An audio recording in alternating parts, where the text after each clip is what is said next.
من حاز العلم وذاكره صلحت دنياه وآخرته من حاز العلم وذاكره صلحت دنياه وآخرته فأدم للعلم مذاكرة فحياة العلم مذاكرة فحياة العلم مذاكرة.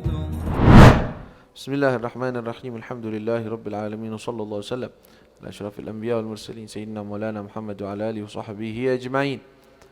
من كتاب سفينة النجاة للشيخ سالم بن سمير الحضرمي نفعنا الله به وبعلومه في الدارين آمين. إلى أن قال: فصل: فروض التيمم خمسة. الأول نقل التراب، والثاني النية، الثالث مسح الوجه، الرابع مسح اليدين إلى المرفقين، الخامس الترتيب بين المسحتين. Kemudian mubtilat tayammum. Baik. Masih dalam pembahasan tayammum. Ya, tayammum adalah suatu hal yang wajib, kita udah pelajari bahwa wajib. Tayammum ini hukumnya wajib dan wajib mempelajarinya. Makanya masuk ke dalam Safinah ini, beliau buat Safinatun Najah ini adalah pelajaran yang benar-benar hampir dibilang fardu ain, semuanya diketahui oleh setiap muslim. Karena itu beliau nggak nyebutin sebenarnya kitab Safinah, nggak ada kitab Shom, bahkan puasa aja nggak ada, nggak nyebutin nama beliau. Zakat cuma nyebutin nama doang. Yang penting yang wajib zakat ini, udah selesai. Kenapa? Beliau fokusnya ke sholat. Fokusnya Safinatun Najah ini di sholat. Makanya di dalam Safinah furudul wudu, tayammum dan juga najasat. Kemudian pembahasan mengenai syurutul Fatihah, syurut dalam qiyam, dalam sujud. Dia lebih detail ke situ. Karena beliau ingin fokus kepada sholat, biar sholatnya benar. Lalu disempurnakan oleh Syekh Nawawi Al-Bantani Babus Shom. Jadi Babus Shom yang ada di kitab Safinah itu dari Syekh Nawawi Al-Bantani. Adapun yang ada Kitabul Hajj dari mana? Ini Taba'ah Darul Minhaj. Itu disempurnakan dari kitab Mukhtasar Latif. Jadi Kitabul Hajj itu aslinya plak dari kitab Mukhtasar Latif, ditaruh di situ. Jadi asli Safinatun Najah sampai Babuz Zakah saja, udah habis itu. Taib. Furud tayammum. Fardunya tayammum bagaimana? Tayammum itu sebenarnya mudah, nggak perlu dibikin sulit, tetapi harus diketahui. Ada 5 furudut tayammum. Pertama, naqlut turab, harus ada pemindahan tanah ataupun debu. Jadi artinya pindah nggak boleh begini. Dia lagi jalan naik motor, wah mau sholat nih, sekalian deh tayammum. Ini debu lagi banyak. Oh itu tayammum. Kenapa? Udah kan kena. Nggak bisa, nggak cukup. Kalau wudu bisa. Misalnya ente lagi wudu, mau wudu, itu di bawah apa? Gerujukan air, mancur atau apa?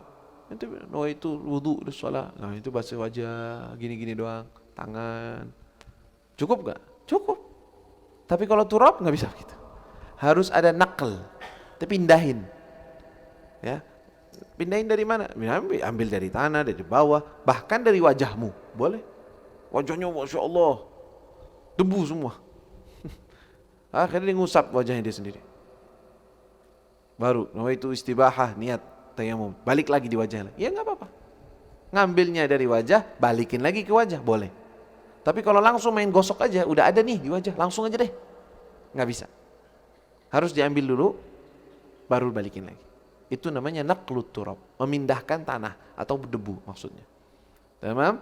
Harus ada naqlut turab. Allahumma shalli ala sayyidina Muhammad. Kemudian yang kedua adalah niat tayammum. Nah, niatnya tayammum ini perlu diperhatikan. Agak beda dengan niat wudu. Kalau niat wudu kita bilangnya apa? Raf'ul hadath. Raf'ul hadath. Atau nawaitul wudu, taharah lis-shalah. Tapi kalau tayammum ini hakikatnya bukan raf'ul hadath. Dia tidak mengangkat hadas, tetapi dia membolehkan sholat orang yang kurang sempurna di dalam atau orang yang masih ada hadasnya. Sekarang ente wudu. Kalau ente wudu tapi masih ada satu tangan belum kena, kira-kira keangkat gak hadasmu? Keangkat gak hadasmu? Gak keangkat. Orang masih ada anggota tubuh yang belum kena, sempurna wudu baru keangkat hadatnya. Kan begitu? Iya. Tayamum membolehkan engkau dalam keadaan hadas untuk sholat. Jadi dia bukannya posisinya seperti wudu persis. Kalau wudu itu mengangkat hadas. Kalau tayamum membolehkan engkau ketika dalam keadaan hadas untuk sholat. Makanya namanya istibahah. Arti istibahah membolehkan. Bisa pakai bahasa Arab nawaitu istibahah lis-shalah atau nawaitu tayammum istibahatan lis-shalah, boleh. Ya. Jadi lafadznya istibahatus shalah atau istibahatut tawaf atau istibahat salat jenazah, istibahah. Atau bahasa Indonesia dengan lafaz diniatkan, saya niat untuk boleh sholat, saya niat tayamum untuk boleh sholat, begitu doang niatnya. Bukan raf'ul hadath, ya, bukan raf'ul hadath, tapi nawaitul istibahah. Bisa lafadznya istibahah lis-shalah atau nawaitu tayammum istibahatan lis-shalah, saya niat tayamum untuk boleh sholat. Nah, di dalam niat syaratnya adalah ketika dia menepuk atau mau mengambil, dah dari situ dia niat. Saya niat untuk boleh sholat atau nawaitu istibahah lis-shalah, ambil. Tuh niat jangan hilang sampai basuh atau sampai mengusap daripada wajahnya. Istidamah. Jadi terus ada niatnya, bukan harus istibahah lis-shalah, enggak harus begitu. Cuman niatnya itu jangan sampai hilang. Dari tepuk niat istibahah lis-shalah, ya udah gitu aja langsung. Kalau dia cepet, ya udah gampang aja. Ya.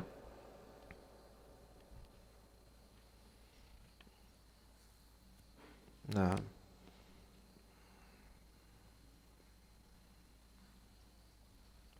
Itu niatnya, ya. Tentunya ada maratib juga ya. Maratib tuh levelnya. Kalau niat untuk sholat fardu bisa dipakai buat yang lain. Istibahah lis-shalatil fard. Jadi saya niat untuk boleh sholat apa nih? Fardu. Boleh sholat sunnah, boleh baca Quran, megang Quran boleh. Tapi kalau dia niat nawaitu istibahah, saya mau megang Quran nih, mau ngaji, nggak mau sholat, cuman nggak punya wudu, air nggak ada, tayamum. Nawaitu istibahah li mashil mushaf. Ya udah, megang mushaf. Boleh buat sholat nggak? Nggak bisa. Levelnya ke bawahan nanti pakainya. Jadi gitu. Jadi dia ngikutin levelnya dia. Paling tinggi levelnya sholat. Untuk sholat, kalau yang lain semua ikut. Kalau niatnya sholat sunnah, maka sholat fardu nggak bisa, sholat sunnah boleh. Kalau niatnya megang mushaf, nggak bisa sholat sunnah wala sholat fardu, megang mushaf aja. Begitu. Ya, jadi niat istibahah lis-shalah, niat. Yang kedua niat naqlut turab, memindahkan, kemudian dia niat istibahah lis-shalah. Ats-tsalits mashul wajhi, mengusap wajahnya. Harus meratakan wajahnya, tapi nggak harus rata dan meresap gitu. Harus masuk ke dalam, pori-pori semuanya masukin, nggak harus. Yang penting keusap aja dengan turab. Jangan sampai nggak ada turab sama sekali, tapi ada turabnya sedikit, ya, dan disunnahkan untuk dikurangi, kemudian diusapkan ke wajahnya semuanya. Ya. Dan tidak disunnahkan diulang-ulang 3 kali atau ngambil begini turab. Masya Allah, kira apaan itu? Ya, kalau saya tayamum biar yakin benar-benar ngambil. Ngapain itu? Ya, itu wudu apa itu tayamum? Tayamum enggak gini doang. Ya, ngambil aja sekedar ada. Itu juga digini-giniin. Ya, usap. Ambil lagi, udah usapin. Gitu aja. Sekedar diusap dengan turab, dengan tanah. Enggak harus berlebihan. Ya. Taib mashul wajh. Mengusap wajah sekali. Kemudian ar-rabi' mashul yadain ilal mirfaqain, mengusap kedua tangan sampai siku. Hadza huwa mu'tamad madzhab Syafi'i. Madzhab Syafi'i sampai sikunya dalam tayamum. Madzhab lain, yang ini kadang-kadang perlu. Kenapa saya ceritakan madzhab lain? Imam Nawawi juga ikhtiarnya beliau, ya, yaitu cukup sampai telapak tangan doang. Jadi kalau nanti ketemu misalkan orang-orang madzhab lain atau kok tayamum gini doang, nanti nggak usah bingung. Ada pendapat yang mengatakan tayamum di situ. Dan ini kadang-kadang bisa dipakai buat orang yang punya luka di sini, repot apa. Khalas tayamumnya di sini aja udah, nggak apa-apa. Ya khudh gol hada. Karena tayamum di sini pasti dia lagi repot. Orang tayamum pasti dia lagi repot kebanyakan karena sakit, karena apa. Maka kita nggak apa-apa menggunakan pendapat yang kedua atau yang lain, untuk yang penting tetap sholatnya. Tapi kalau dia bisa menggunakan alal mu'tamad mazhab Syafi'i fahuwa afdal. Ahsan, lebih bagus. Ya, tayamumnya tangannya langsung semua sampai sini. Apakah syarat harus kayak yang disebutin? Harus begini. Begini. Kemudian lipat di sini. Ini belum kena, sekarang kena di sini. Baru sini. Ini cuman istihsan, ini cuman anjuran dari sebagian ulama, bukan wajib. Kadang-kadang ada orang belajar tayamum, dia kira harus begitu. Kalau nggak begitu, tayamum nggak bisa. Hada khata kabir. Ada la yujad. Nggak ada dalil bahkan itu cuma istihsan oleh ulama. Jadi intinya kalau tayamum gini aja nggak apa-apa. Nggak apa-apa, mafi muskil. Siapa yang bilang nggak boleh kayak gitu? Cuman kadang-kadang yang begini-gini malah jadi ruwet. Anak nggak bisa tayamum. Kenapa? Kayak gini caranya harus yang ini, harus gini. Ya, gini nih. Udah gini lewat. Udah gitu pas nyampe sini, tek ke sini. Terus ke bawah. Ini jangan kena dulu. Terus ke bawah. Sampai ke bawah. Udah gitu ente puter. Jempol biar di atas dulu, jangan. Kalau ana sih ngeliatnya ini semrawut. Ana pribadi ketika dengar kayak ini semrawut ini. Memang ada di kitab para ulama, istihsan dari ulama. Terus lanjut ke atas. Tinggal yang ini kan belum ketemu, belum kena, nah kenain bareng. Masya Allah. Baru tayamum. Enggak, itu bukan tayamum, enggak harus kayak gitu. Tayamum itu begini. Oh ya, habis itu ini. Khalas, entah. Enggak usah ruwet-ruwet. Kalau ente bakal kayak begitu malah jadi ruwet, semrawut, enggak usah. Ya enggak apa-apa, enggak masalah. Sebagian orang ketika belajar tayamum begitu, harus begitu. Kalau enggak begitu caranya, wah dia enggak ngerti tayamum ini orang.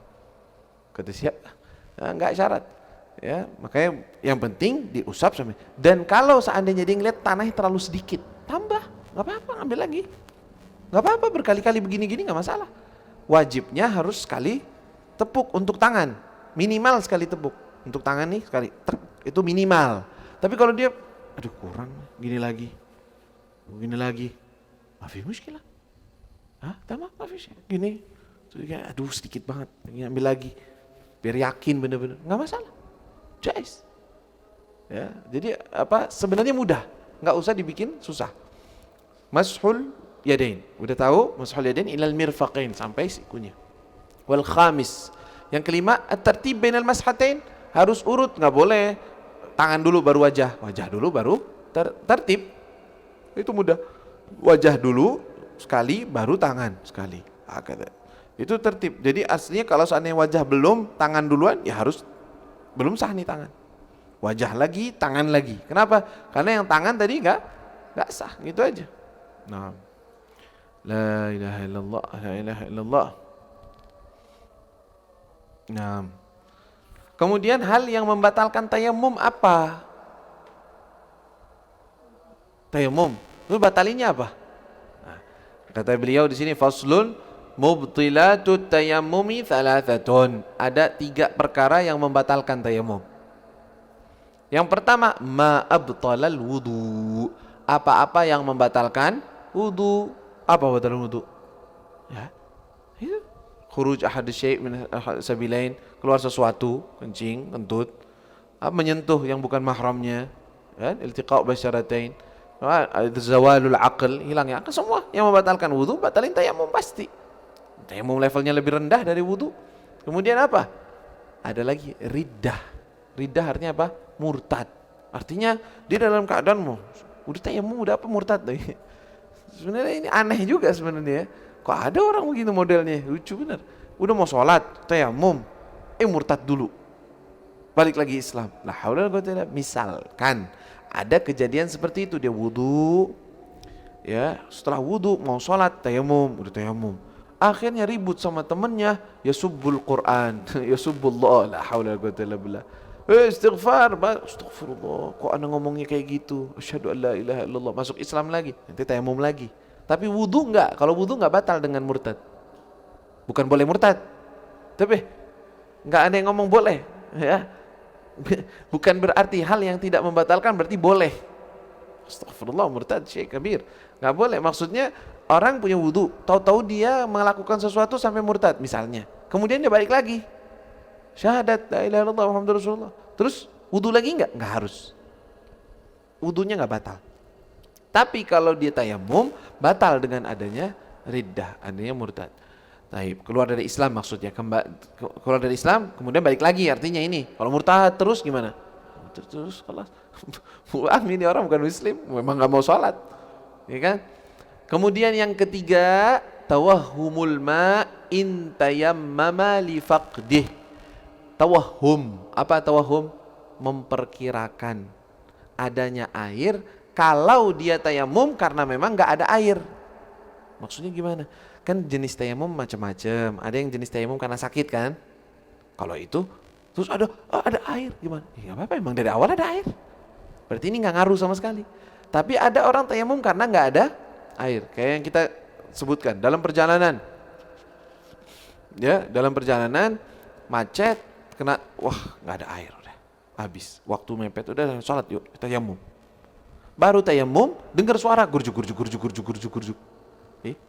Suara air ini. Gimana ini? Tar dulu sebentar. Ini apa namanya? Tawahhumul ma. Kemungkinan ada air nih. Sebentar, barangkali ada kali dekat sini. Tahu-taunya ada irigasi air ke sawah, ada benar bisa buat tayamum, bisa buat wudu. Nah, ini batal. Tawahhum, memperkirakan adanya air dengan suara misalnya. Dengan lihat tanda-tanda, kalau di padang pasir lihat ada burung, ada apa. Nah, ini petanda nih. Mungkin ada air di situ. Nah, itu tawahhumul ma, tapi dengan catatan kalau dia tayamum memang karena tidak ada air. Oh, dia tawahhum, bukan tawahhum lagi, mengira ada air, tapi jauh. Kalau jauh udah selesai. Kan kita udah bahas itu. Kalau jauh, kalau dekat itu kapan wajib, kapan tidak. Nah, kalau dia memperkirakan dalam jarak dekat ada air, dia batal tayamumnya, cari airnya dulu baru dia tayamum. Tapi kalau dia tayamumnya karena sakit, maka ini yang ketiga ini enggak ada. Berarti gampang. Apa yang membatalkan tayamum? Apa yang membatalkan wudu? Persis. Riddah jarang. Kalau memang dia tayamumnya karena enggak ada air, ya kalau ada air batal wudu, batal tayamumnya. Ya kan? Kecuali kalau dia udah terlanjur sholat gimana? Ya, terlanjur sholat, udah sholat, udah, airnya baru datang. Gimana? Nah, ini ada tafsir rincian. Kadang dia wajib langsung sholat, kadang enggak wajib. Kalau sudah dilaksanakan dan dia termasuk tidak wajib qadha sholatnya, halas. Nanti mau sholat lagi boleh, enggak batal. Bahkan kalau lagi sholat, Allahu Akbar lagi sholat, air datang. Kok air datang? Iya datang, orang bawa air 1 truk bisa buat wudu ente. Gimana? Nah, kalau dia itu tayamumnya kan bakal wajib qadha, wajib sholat langsung aja wudu lagi. Tapi kalau dia tayamumnya bukan wajib qadha, yusan, sunnah untuk membatalkan dan dia wudu dengan air. Tanpa tayamum begitu. La ilaha illallah. Walaupun agak tafsil ya nih, tapi yang paling penting poin-poin yang terpenting yang kita bahas itu yang dan kalau seseorang menghadapi masalah tayamum, artinya kayak orang yang sakit lah khususnya, ya, orang yang sakit, maka dia harus bertanya kalau seandainya bingung gimana caranya tayamumnya, ya, apakah dia harus gini atau begitu, dia harus bertanya kepada yang mengerti. Wallahu taala alam. ربنا انفعنا بما علمتنا ربي علمنا الذي ينفعنا ربي فقنا فقهنا وقرابة لنا في ديننا معاني القطر ينفع وذكر ربي وفقنا وفقهم لما ترتضي قولا وفعلا كرما وارزق الكل حلالا دائما وأخلا أتقياء علما نحظى بالخير ونكفى كل شر ربنا واصلح لنا كل شؤون وأقر برضا منك العيون واقض عنا ربنا كل الديون قبل أن تأتينا رسل المنون واغفر واستر أنت أكرم من ستر وصلاة الله تغشى المصطفى من إلى الحق دعانا والوفاء بكتاب فيه للناس شفاء وعلى الآل الكرام شرفاء وعلى الصاب المصابيح الغرار اللهم اهدنا بهداك واجعلنا ممن يسارع في رضاك ولا تولنا وليا سواك ولا تجعلنا ممن خالف أمرك وعصاك وحسبنا الله ونعم الوكيل ولا حول ولا قوة إلا بالله العلي العظيم وصلى الله على سيدنا محمد وآله وصحبه وسلم